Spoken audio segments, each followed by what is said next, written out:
శ్రీమాత్రే నమ. జయ గురు దత్తాత్రేయ నమ. ఈ వీడియోలో మనం డిసెంబర్ 8వ తారీఖు నుంచి 14 మధ్యలో జరగబోయే వారఫలాలు వృశ్చిక రాశి వారికి ఏ విధంగా ఉండబోతున్నాయి అని తెలుసుకునే ప్రయత్నంలో మరి వృశ్చిక రాశి వారికి ఇంచుమించుగా ఈ వారం అంతా కూడా దశమాధిపతి రవి రాశి అందే సంచరించడం వల్ల జాతకుడికి ఒక విధమైనటువంటి కాన్ఫిడెన్స్ ఏర్పడుతుంది. స్వశక్తితోనే ఎవరి సహాయం లేకుండా తన యొక్క ప్రయత్నాలు నెరవేరుతాయి. అది ఉద్యోగ ప్రయత్నం కానీ, వ్యాపార వ్యవహారం కానీ, మరి ఏదైనా సరే తను అనుకున్నది సాధించే విధంగా ఆత్మవిశ్వాసంతో ముందుకు వెళ్ళే విధంగా ధైర్యంతో తన కార్యక్రమాలు నెరవేర్చుకునే అవకాశం ఉంటుంది. ఇక బుధుడు కూడా రాశి అందే సంచరిస్తూ ఏర్పడినటువంటి నిపుణ యోగం జాతకుడు తన నైపుణ్యాన్ని విపరీతంగా పెంచుకొని వృత్తిలో తన స్థాయిని మించి పనిచేసే విధంగా ఉంటుంది. తనకి తగిన గుర్తింపు ఫలితం కూడా పొందే అవకాశం ఉన్నది. ఇది విద్యార్థులకి చాలా అనుకూలంగా ఉంటుంది. గతంలో వాళ్ళు ఏదన్నా ఉపాధి అవకాశాల కోసం కానీ, పార్ట్ టైం ఉద్యోగం కొరకు కానీ ప్రయత్నం చేసి ఉంటే ఈ సమయంలో వారి యొక్క ప్రయత్నం నెరవేరే అవకాశాలు చాలా బలంగా ఉన్నాయి. ఎందుకంటే దశమాధిపతి లాభాధిపతి ఇద్దరూ కలిసి రాశి అందే సంచరించడం వల్ల జాతకుడికి వృత్తి వ్యవహారాల్లో ఆదాయం పెరుగుతుంది, కొత్తగా ఆదాయ మార్గాలు ఏర్పడతాయి. అలాగే ప్రభుత్వ పథకాలు మీకు అనుకూలంగా రావడం జరుగుతూ ఉంటుంది. విద్యార్థులకి స్కాలర్షిప్లు కానీ, ఎవరైనా వారి యొక్క చదువుకి ఫండింగ్ చేయడం కానీ జరిగే అవకాశం ఉంది. మొత్తం మీద జాతకుడికి గుర్తింపు రావడం జరుగుతుంది. అలాగే మరి రాష్ట్రాధిపతిగా ఉన్నటువంటి కుజుడు భాగ్యస్థానంలో వక్రగమనంలోకి ఈ వారం నుంచి రావడం వల్ల జాతకుడు తన యొక్క ఆత్మవిశ్వాసాన్ని పెంచుకుంటాడు, తన ధైర్యం పెరుగుతూ ఉంటుంది. ఇది పోలీస్ డిపార్ట్మెంట్ వారికి, ప్రభుత్వ ఉద్యోగులకి, రియల్ ఎస్టేట్ రంగంలో వారికి విపరీతంగా వారి యొక్క నేమ్ అండ్ ఫేమ్ పెరుగుతుంది. ఇది వ్యాపార వర్గంలో ఉన్న వాళ్ళకి ధైర్యంగా వాళ్ళ యొక్క వ్యవహారాలు సెటిల్ చేసుకోవడం జరుగుతూ ఉంటుంది.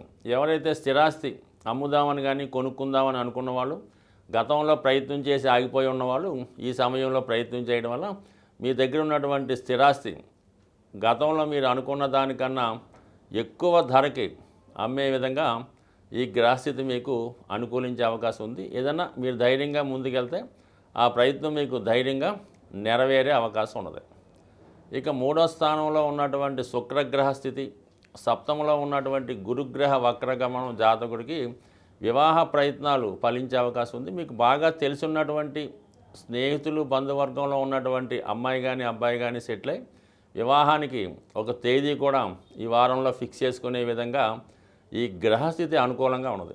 అయితే రాశి యందు బుధగ్రహ వక్రగమనం జాతకుడు తన ప్రయత్నాన్ని 1-2 సార్లు చేయవలసి ఉంటుంది. అలాగే తన ఒక నిర్ణయాన్ని ఖచ్చితంగా ఒక మాట మీద నిలబడి ఉంటే ఖచ్చితంగా జాతకుడు వివాహ ప్రయత్నాలు ఫలించే అవకాశాలు ఉన్నాయి. అయితే చాలా వరకు ఎవరైతే ఈ రాశిలో ఉన్నవాళ్ళు ప్రేమ వివాహం చేసుకుందాం అనుకుంటుంటారు కొంతమంది. అటువంటి వాళ్ళకి మరి మీరు ఎంతకాలంగా ఈ ప్రేమ వ్యవహారం కొరకు ఎదురు చూసినా అది ఇప్పట్లో సాధ్యమయ్యే అవకాశం లేదు. ఎందుకంటే పంచమంలో ఉన్నటువంటి రాహు బ్రేకప్స్ కారణం అవుతుంటాడు. ఏదో కారణాల వల్ల, ఇతరుల ఇన్వాల్వ్మెంట్ వల్ల మీ ప్రేమ వ్యవహారం బ్రేకప్ అయ్యే అవకాశాలు చాలా వరకు ఉండే అవకాశం ఉన్నది. అలాగే పంచమాధిపతి కూడా గురువు వక్రించి సప్తమ స్థానంలో ఉండడం వల్ల అలాగే కుదిరిన వివాహం వాయిదా పడడం కానీ, ప్రేమ వ్యవహారాలు బ్రేకప్ అవడం కానీ జరిగే అవకాశాలు ఉన్నాయి. అయితే కొంతకాలం వెయిట్ చేస్తే మళ్ళీ జరిగే అవకాశం ఉంది. అంటే సుమారుగా ఒక 6 నెలల తర్వాత ఏప్రిల్ మే నాటికి రాహుగ్రహం మార్పు చెందడం, అయితే మళ్ళీ అక్కడికి శనిగ్రహం ఏప్రిల్ నుంచి రావడం వల్ల ఇప్పట్లో ఈ వృశ్చిక రాశి వారికి లవ్ అఫైర్స్ మాత్రం సక్సెస్ అయ్యే అవకాశం లేదు. అలాగే పెళ్లి ప్రయత్నాలు ఎంతగా చేస్తున్నా కూడా అవి ఏదో రకంగా వాయిదా పడే అవకాశం ఉంది. అయితే ఇప్పుడు ఏంటంటే ఇది ఎక్కువగా అబ్బాయిలకు వర్తిస్తూ ఉంటుంది అన్నమాట. కుజుడు బలంగా ఉంటాడు కాబట్టి, ఈ రాశి వారికి కుజుడు అధిపతి కాబట్టి స్త్రీల మీద పెద్దగా ఈ వివాహ ప్రయత్నాలు వాయిదా పడే అవకాశం లేదు. కానీ అబ్బాయిలు అయితే మాత్రం చాలా గట్టి ప్రయత్నం చేస్తే తప్ప వివాహానికి రాబోయే ఒక 3 సంవత్సరాల దాకా ఖచ్చితంగా ఇబ్బంది ఉంటుంది. ఈ వివాహం కుదిరినప్పటికి కూడా ఏదో విధంగా చివరి నిమిషంలో అది రద్దు అవ్వడం కానీ, క్యాన్సిల్ అవ్వడం కానీ జరిగే అవకాశం ఉంది. కాబట్టి మరి ఏదైనా అబ్బాయిలు వివాహ సంబంధం నిర్ణయం అయితే పెద్దగా ఎక్కువ టైం తీసుకోకుండా తొందరగా వివాహ కార్యక్రమాలు పూర్తి చేసుకుంటే అది జరిగే అవకాశం ఉంది తప్ప ఏదో 6 నెలలు సంవత్సరం ఆగితే మాత్రం ఖచ్చితంగా వేరే సంబంధం చూసుకోవాల్సిందే.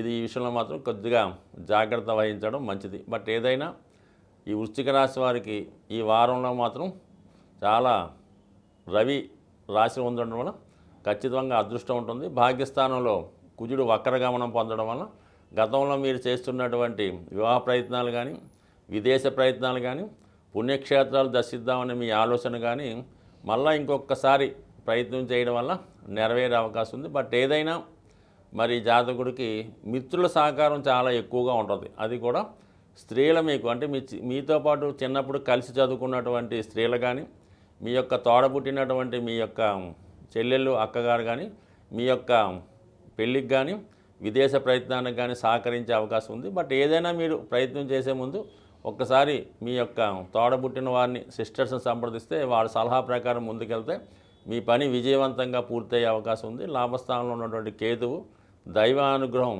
మీ మీద తప్పనిసరిగా ఉంటుంది. ఏదైనా ధైర్యంగా ప్రయత్నం చేస్తే మీ పని మాత్రం సక్సెస్ అవుతుంది.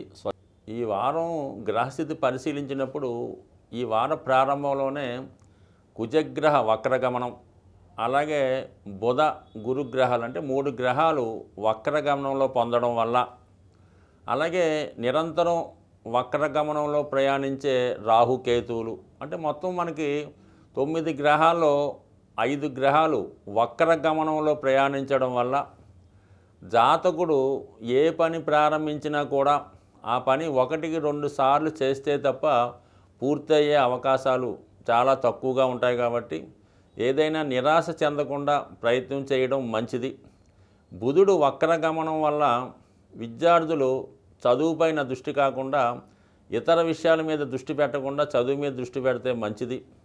సో ఏదైనా ఈ వారం జాతకుడు కుజుని యొక్క అనుగ్రహం కోసం అంటే ఇది అన్ని రాశుల వారికి సహకరిస్తుంది కాబట్టి ఏ రాశి వారైనా కుజుడు వక్రగమనం పొందడం వలన ప్రతి ఒక్కరిలో కూడా ఆవేశం కోపం ఎక్కువ రావడం వలన ఎక్కువగా భార్యాభర్తల మధ్య అన్నదమ్ముల మధ్య ఘర్షణ కారణం అవుతుంటుంది. కాబట్టి ప్రతి ఒక్కరూ కూడా మరి రాబోయే 81 రోజులు ఈ కుజుడు వక్రగమనంలో ఉండడం జరుగుతుంది. సుమారుగా మనకి డిసెంబర్ 7వ తారీఖు నుంచి మరి ఈ సమయంలో ముఖ్యంగా ఏంటంటే మరి భూమికి సంబంధించిన తగాదాలు, బాకీలు అంటే వడ్డీ వ్యాపారం చేస్తున్న వాళ్ళు, అప్పులు ఇచ్చుకొని తీసుకున్న వాళ్ళు ఈ కట్టలేకో తీయలేకో వసూలు చేయలేకో మొత్తం వాళ్ళ మధ్య ఇబ్బందులు, రియల్ ఎస్టేట్ వ్యాపారం చేస్తున్న వాళ్ళకి ఏంటంటే వాళ్ళు ఇంకా రేటు వస్తుందని ఆశపడి అమ్మకపోవడం, ఈ విధంగా ఆ వ్యాపారస్తులకు చికాకులు వచ్చే అవకాశం ఉంటుంది మొత్తం మీద. కాబట్టి ప్రతి ఒక్కరూ కూడా ఈ సమయంలో కుజగ్రహ అనుగ్రహం తప్పనిసరిగా ఉండాలి. ఎందుకంటే భార్యాభర్తలు గొడవలు రావచ్చు, మరి సంతానం కలిగే విషయంలో ఇబ్బందులు రావచ్చు, అలాగే రుణదాతల ఒత్తిడి ఎక్కువ అవ్వచ్చు. ఈ కారణాల వల్ల ప్రతి ఒక్కరు కూడా వీలైతే మంగళవారం రోజు ఎవరి ఇష్టదైవం అనుకోవడం కన్నా మంగళవారం రోజు సుబ్రహ్మణ్య స్వామి లేదా ఆంజనేయ స్వామిని దర్శించుకోవడం వల్ల కుజుని యొక్క అనుగ్రహం మీకు సంపూర్ణంగా రావడం జరుగుతూ ఉంటుంది అన్నమాట. దానివల్ల ఏంటంటే మీరు ఈ కుజుడు ఎప్పుడైతే మీకు అనుగ్రహించాడో జాతకుడికి ధైర్యంతో సాహసంతో ముందుకు వెళ్తాడు. భూములు స్థిరాస్తి సంబంధించిన వ్యవహారాలు కలిసి వస్తాయి. అంటే జాతకుడికి ముందుగానే వాళ్ళకి ఏ పని కావాలన్నా ధైర్యంగా అడగగలడు, చేసేవాళ్ళు కూడా చేసే అవకాశం ఉంది. కాబట్టి సాధ్యమైనంత వరకు ప్రతి రాశివారు కూడా కుజుని యొక్క అనుగ్రహం కోసం సుబ్రహ్మణ్య స్వామి ఆంజనేయ స్వామిని ఆరాధించండి. మరి ఈ మధ్యకాలంలో విపరీతంగా మనకి తమిళనాడు ఉభయ ఆంధ్రప్రదేశ్లో ఏ పని జరగాలన్నా మరి కరుంగలి మాల అంటే ఇవి చాలా వరకు ఈ సిటీలో హైదరాబాదు లేదంటే తమిళనాడులో ఎక్కువ దొరుకుతాయి. కాబట్టి మరి వీలైన వాళ్ళు ఒరిజినల్గా అంటే పెద్ద ఖరీదు ఉండదు అది, మరి అక్కడ మనకి అది దొరికే చోట సుబ్రహ్మణ్య స్వామి టెంపుల్లో 800-1000 రూపాయలు అటు ఇటుగా అమ్ముతూ ఉంటారు. ఒక 1500 రూపాయలు పెట్టుకుంటే మంచి ఒరిజినల్ కరుంగని మాల ధరించడం వల్ల నేను చాలామందిని చూశాను. చాలామంది నేను ఇచ్చిన వాళ్ళు కూడా 1500 ఈ రోజుల్లో పెద్ద అమౌంట్ కాదు. అది ధరించడం వల్ల ముఖ్యంగా కుజుని యొక్క అనుగ్రహంతో రుణ సమస్యలు సాల్వ్ అవుతాయి, విజయ అవకాశాలు పెరుగుతాయి, భూములు వ్యవసాయం చేస్తున్న వాళ్ళకి అనుకూలంగా ఉంటుంది. కొంత ధైర్యం రావడం జరుగుతుంటుంది. అంటే ప్రయత్నం లేనిదే ఏ పని జరగదు. కేవలం ఉంగరం పెట్టుకున్నాం, కరుంగలీమాలు ధరించామన్నంత మాత్రాన వాళ్ళకేమీ స్పెషల్గా వాళ్ళ మీద ఒక ముద్ర వేయరు, వాళ్ళకి ప్రత్యేక అవకాశాలు అయితే ఏమీ రావు. అయితే మీరు చేస్తున్నటువంటి ప్రయత్నానికి మీరు 90% ప్రయత్నం చేస్తే 10% అన్న ఈ అదృష్ట వస్తువులు లాంటి అంటే కరుంగలిమాల, స్ఫటికమాల, ఈ ఉంగరాలు కొంతవరకు మీకు ఒక 5% 10% సహకరిస్తాయి తప్ప అసలు ఏమీ ప్రయత్నం చేయకుండా మీరు కరుంగలి మాల కాదు కదా, డైమండ్ మాల వేసుకున్నా కూడా ఏ పని జరగదు. స్వస్తి.